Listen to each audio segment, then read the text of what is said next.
After studying this module, you will be able to understand the notion of asymmetry in information, learn about the different outcomes of asymmetric information, analyze the problem of adverse selection in various markets, and identify the various market responses in the form of signaling and screening to cope with the problem of adverse selection.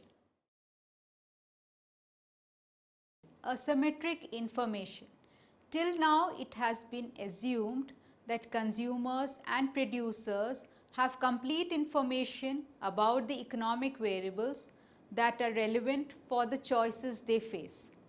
In this module, we will examine a situation where the characteristic of perfect information does not exist. In such a case, some parties may have more information about the transaction than others. This is a situation of asymmetric information. The asymmetry in information can arise from two types of information. First, about the characteristic, wherein one side knows some characteristic which the other side would like to know, and second, about an action that one side can take and the other side cannot directly observe. The former is referred to as a situation of hidden characteristic and the latter is referred to as a situation of hidden action. In such situations, the markets perform differently, leading to inefficiency and undesirable outcomes.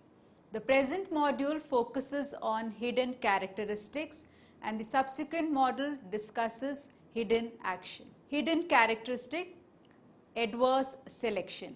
One of the outcomes of asymmetric information is adverse selection. Adverse selection is a hidden characteristic problem. It refers to the situations where one side of the market is unable in observing the type or quality of the goods that the other type of market is using. In other words, the seller knows more about the attributes of the good being sold than the buyer does. In such a situation, the buyer runs the risk of being sold a good of low quality.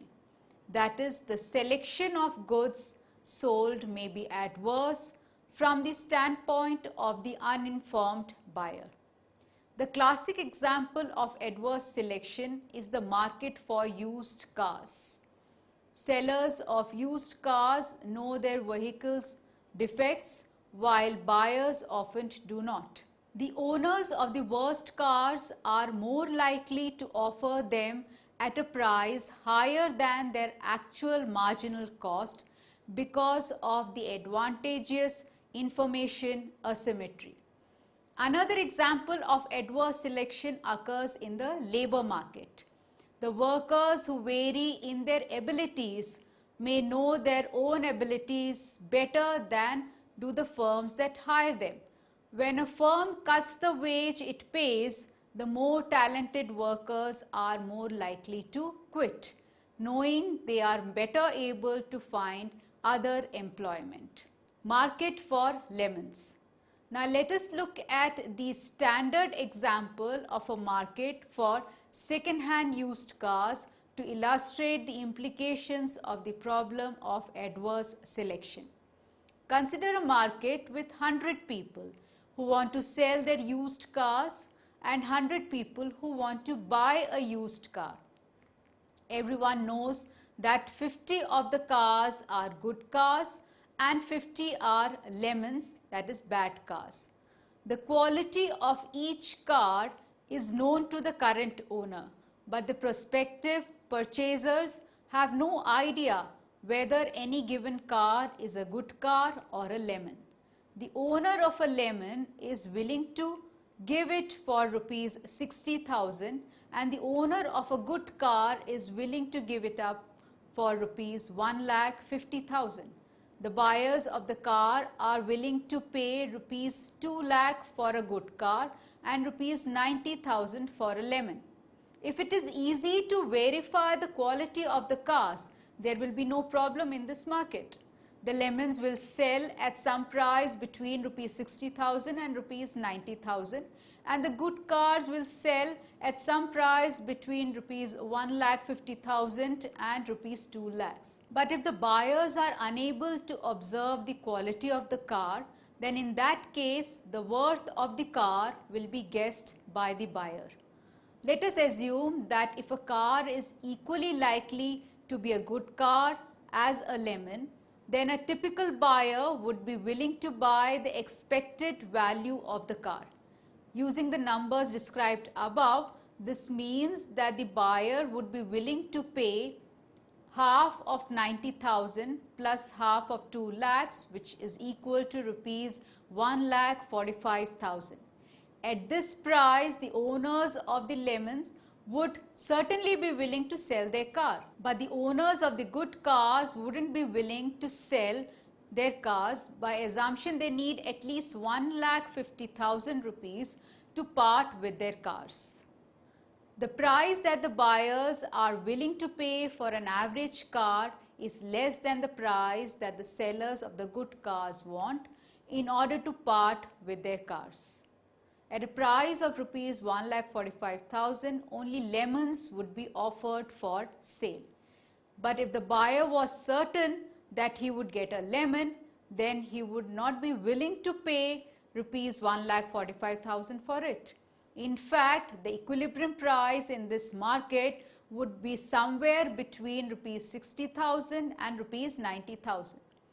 For a price in this range, only owners of lemons would offer their cars for sale, and the buyers would therefore correctly expect to get a lemon.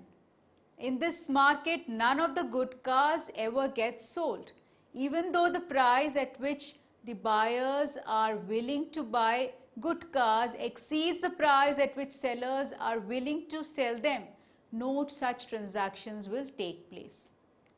It is worth contemplating the source of this market failure. The problem is that there is an externality between the sellers of good cars and bad cars. When an individual decides to try to sell a bad car, he affects the purchaser's perceptions of the quality of the average car in the market. This lowers the price that they are willing to pay for the average car, and thus hurts the people who are trying to sell good cars. It is this externality that creates market failure.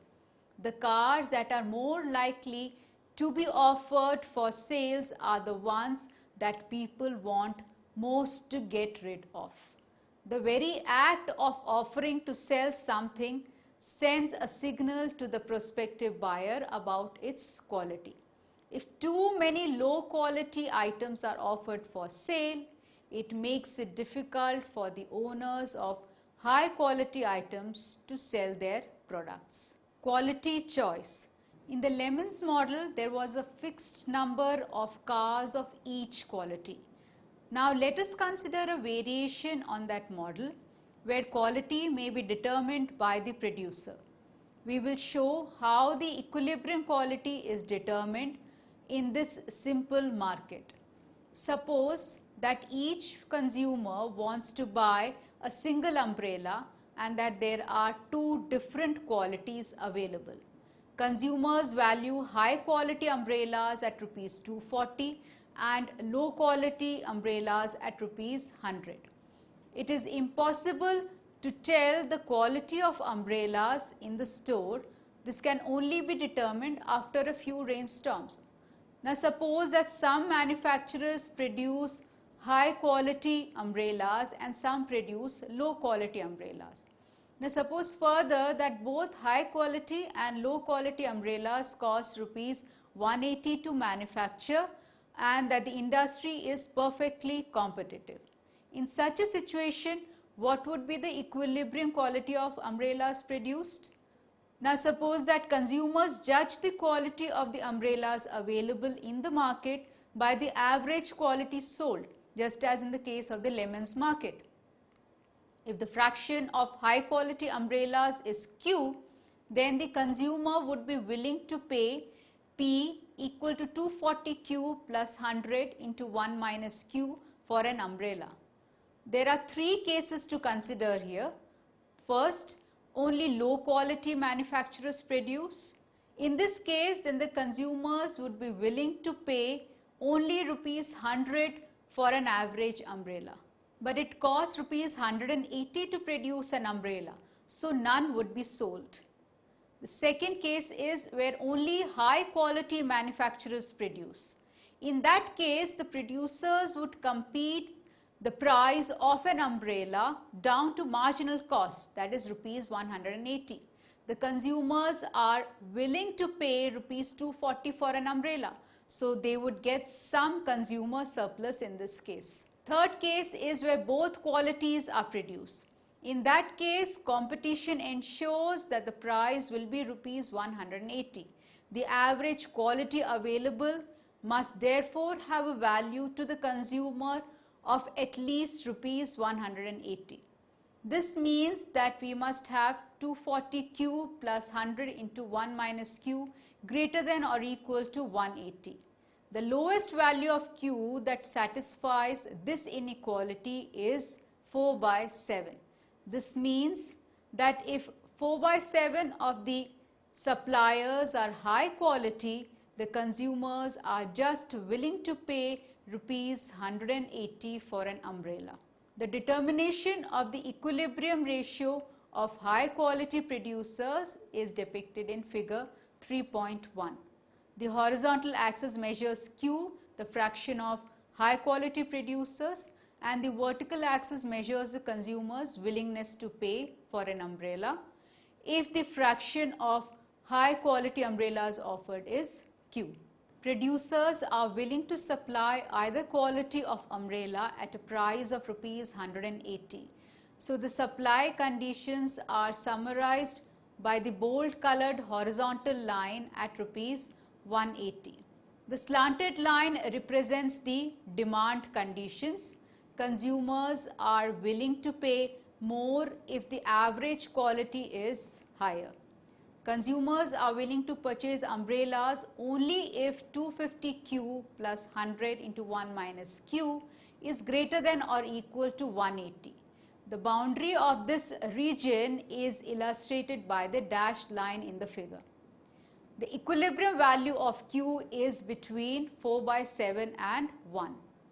In this market, the equilibrium price is rupees 180, but the value of the average umbrella to a consumer can be anywhere between rupees 180 and rupees 240 depending on the fraction of high quality producers. Any value of Q between 1 and 4 by 7 is equilibrium. However, all of these equilibria are not equivalent from the social point of view.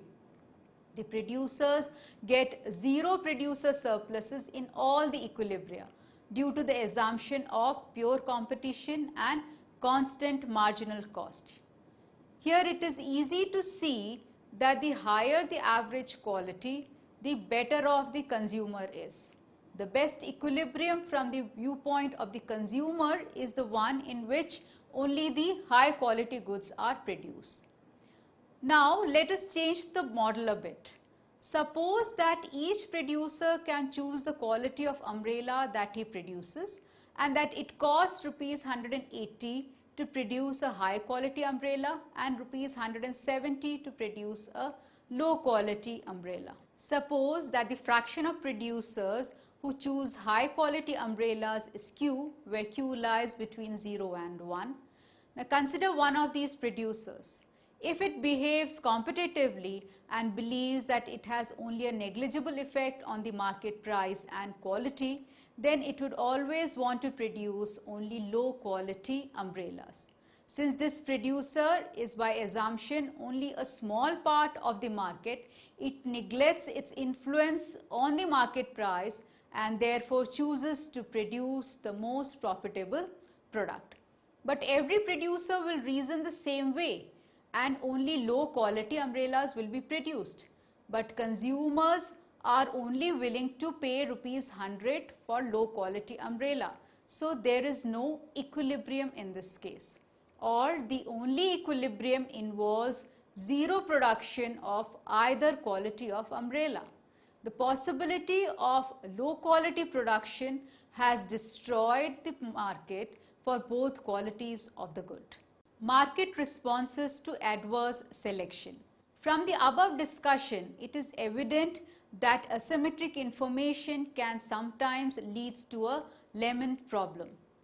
Because sellers know more about the quality of a good than buyers do, buyer may assume that the quality is low, causing prices to fall and only low quality goods being sold in the market. Markets respond to the problems of asymmetric information in many ways. One of them is signaling, which refer to activities taken by an informed party for the sole purpose of credibly revealing his private information. The other is screening, wherein an uninformed party takes actions to induce the informed party to reveal private information. Market signaling.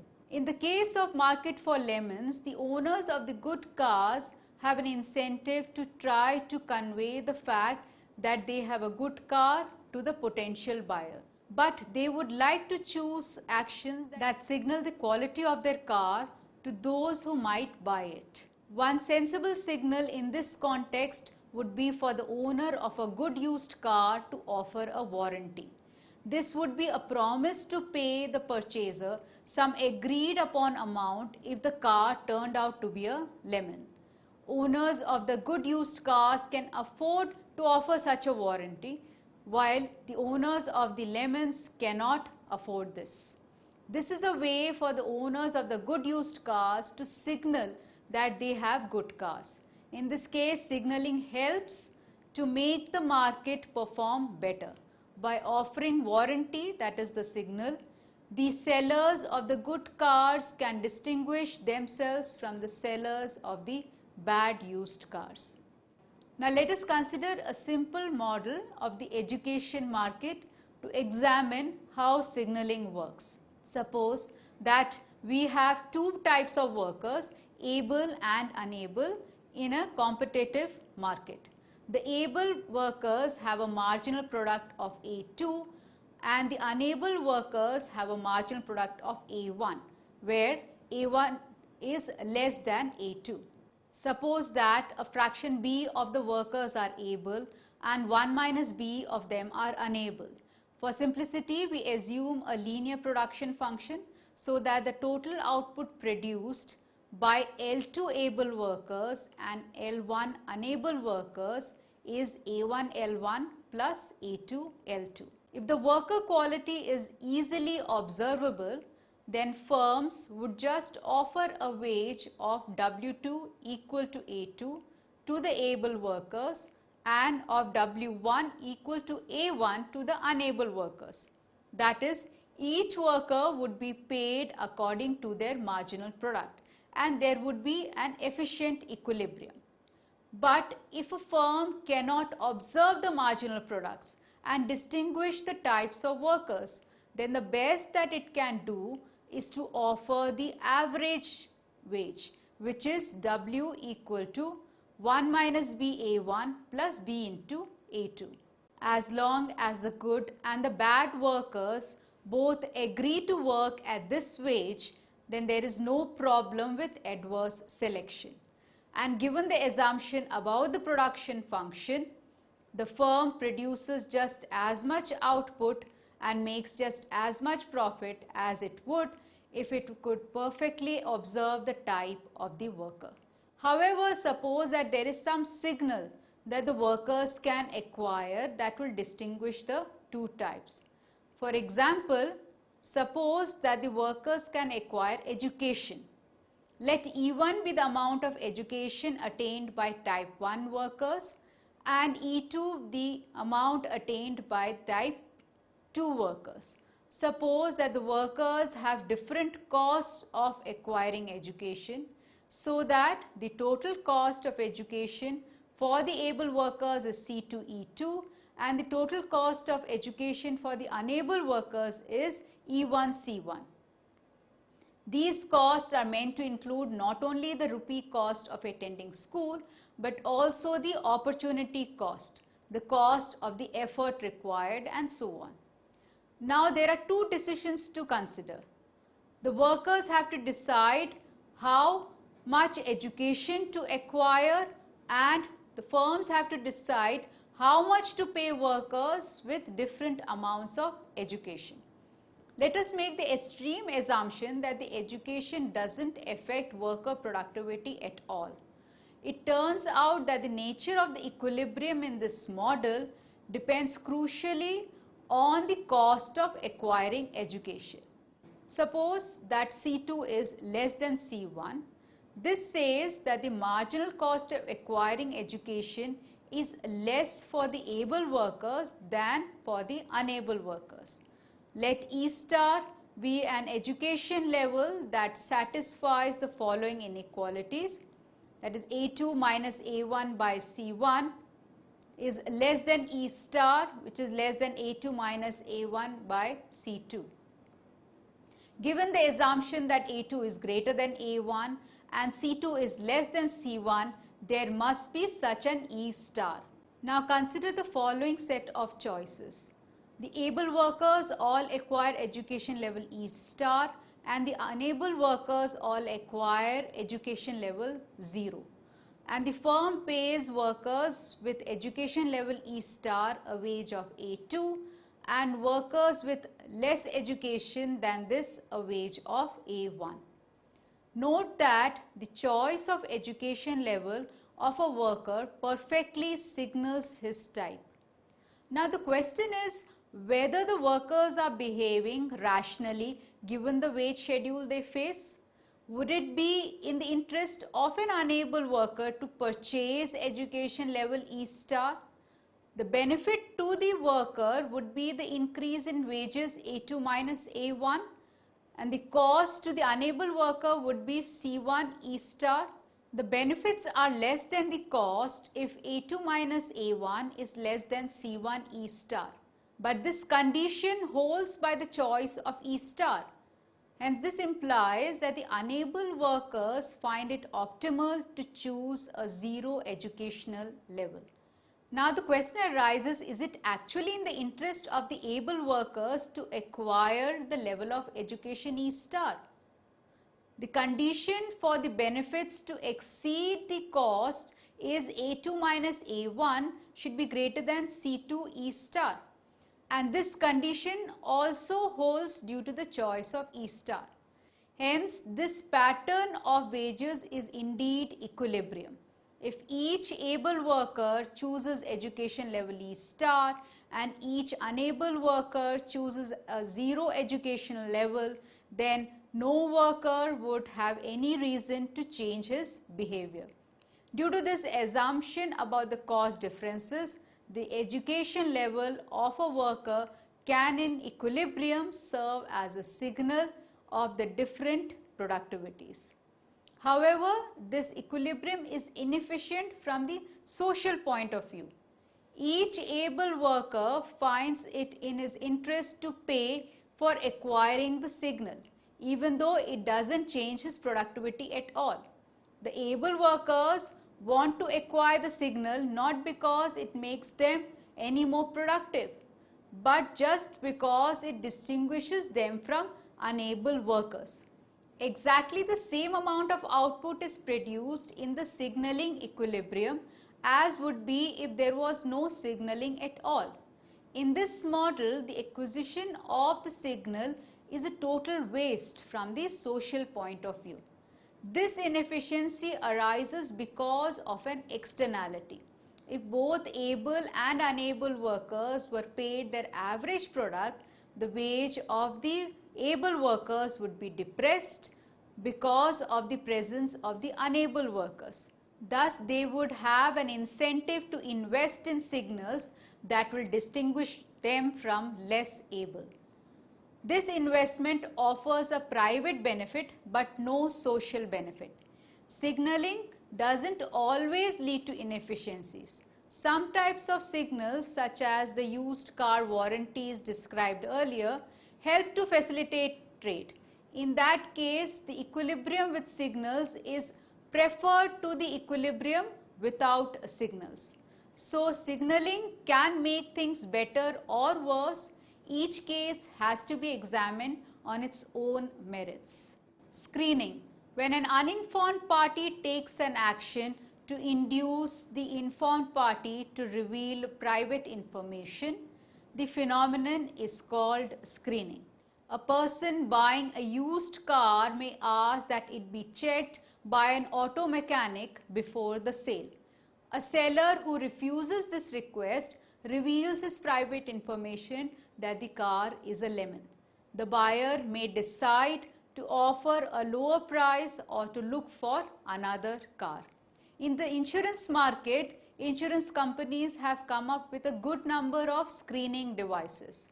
One of the most commonly used screening mechanisms is the medical examination, which screens an individual and categorizes him as healthy or sick. While such an examination prevents adverse selection, which is desirable from the company's point of view, socially the test does not add value. If anything, it imposes a cost on the individuals and deprives a section of the society of the benefits of insurance, because insurance policies are priced very steeply for sick individuals. Summary. Now let us summarize the above discussion. A. In many economic transactions, information is asymmetric, that is, a situation where some people are better informed than others. B. Asymmetric information causes significant problems with the efficient functioning of a market. C. The asymmetry in information can arise from hidden characteristics wherein one side knows more characteristics which the other side would like to know but does not. D. Hidden characteristics lead to situations where the types of agents is not observable, so that one side of the market has to guess the type or quality of the product based on the behavior of the other side of the market. This leads to the problem of adverse selection. E. In markets involving adverse selection, too little trade may take place. A buyer of a car gets to trade with sellers of bad cars only. A health insurance company gets to trade with only unwell people. F. In situations of adverse selection, the informed party looks for indicators of hidden characteristics called signals and often use a screening device to sort out customers according to their willingness to pay.